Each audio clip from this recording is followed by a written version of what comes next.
Electricity और water bill अदा करने के लिए 3 महीनों तक की दी गई हुकूमत की रियायत आवाम के लिए रियायत से ज़्यादा मुसीबत साबित हुई है। खबर है कि 3 महीनों बाद जो इलेक्ट्रिसिटी बिल आ रहे हैं इसमें बेतहाशा इजाफा कर दिया गया है। देखिए तफसील इस रिपोर्ट में। जून के महीने में जैसे ही लॉकडाउन में नरमी का ऐलान करते हुए रियासती हुकूमत की जानिब से मुख्तलिफ सरगर्मियों की इजाजत दी गई है, जिससे अवाम जहां थोड़ी राहत महसूस कर रही थी, वहीं इस महीने घरों में आने वाले इलेक्ट्रिसिटी बिलों ने उनके होश उड़ा दिए। 3 महीने पहले एक घर का माहाना इलेक्ट्रिसिटी बिल जो हुआ करता था, इसमें 2 गुना इजाफे के साथ इस महीने बिल मौसूल हुए हैं। स्क्रीन पर आप देख सकते हैं कि ये वो बिल हैं जो अवाम को इसी महीने मौसूल हुए हैं। आप देख सकते हैं कि मार्च के महीने में जिन्हें 233 रुपए का बिल आया था, उन्हें 3 महीने बाद 2148 रुपए का बिल मौसूल हुआ है। इसी तरह 898 रुपए का बिल मार्च में आया था, उन्हें जून में 4813 रुपए, जिन्हें मार्च में 833 रुपए का बिल आया था, उन्हें जून में 5789 रुपए, और मार्च में जिन्हें 497 रुपए का बिल आया था, उन्हें अब 2395 का बिल आया है। एक बिल में आप देख सकते हैं जिन्हें मार्च में 227 रुपए का बिल आया था, उन्हें जून में 3900 रुपए का बिल मौसूल हुआ है।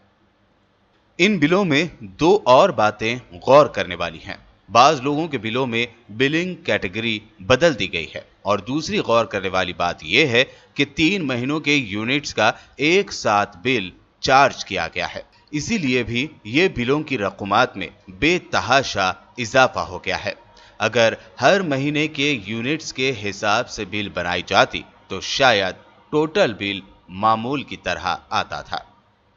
लॉकडाउन की वजह से पहले से ही परेशान लोगों को इलेक्ट्रिसिटी बिलों ने मजीद उलझन में डाल दिया है।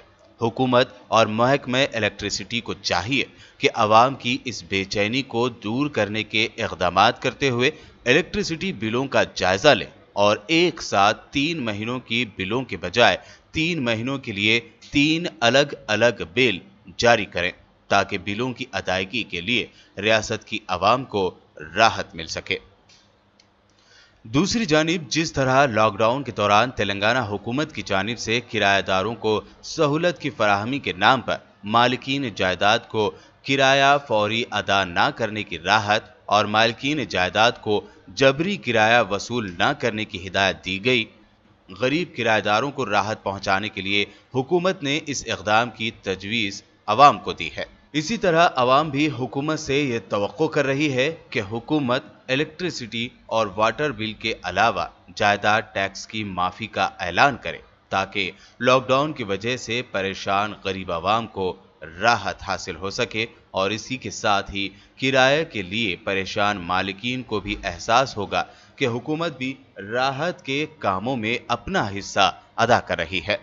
गौरतलब है कि हुकूमत की जानिब से इलेक्ट्रिसिटी और वाटर बिलों की माफ़ी के लिए मुतअद्दिद गोशों से नुमाइंदगी के बावजूद हुकूमत इस पर कोई लब कुशाई नहीं कर रही है, बल्कि बल्दिया हैदराबाद की जानिब से जायदाद टैक्स वसूली मुहिम भी चलाई जा रही है, और GHMC के तर्ज पर दीगर बल्दियात में भी ये मुहिम जारी है।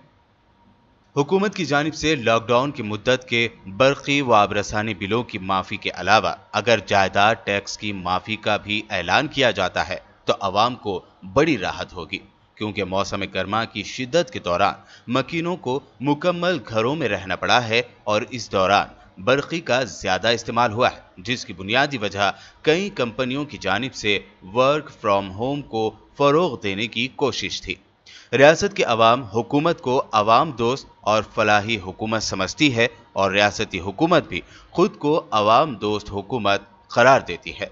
ऐसे में हुकूमत के लिए ये बेहतरीन मौका है कि वो इन हालात में रियासत के तमाम शहरियों की फलाह और उनके मसाइल को हल करने के लिए कम अज़ कम इलेक्ट्रिसिटी और वाटर बिलों के अलावा जायदाद टैक्स की माफ़ी का ऐलान करे। Bureau report, BBN news.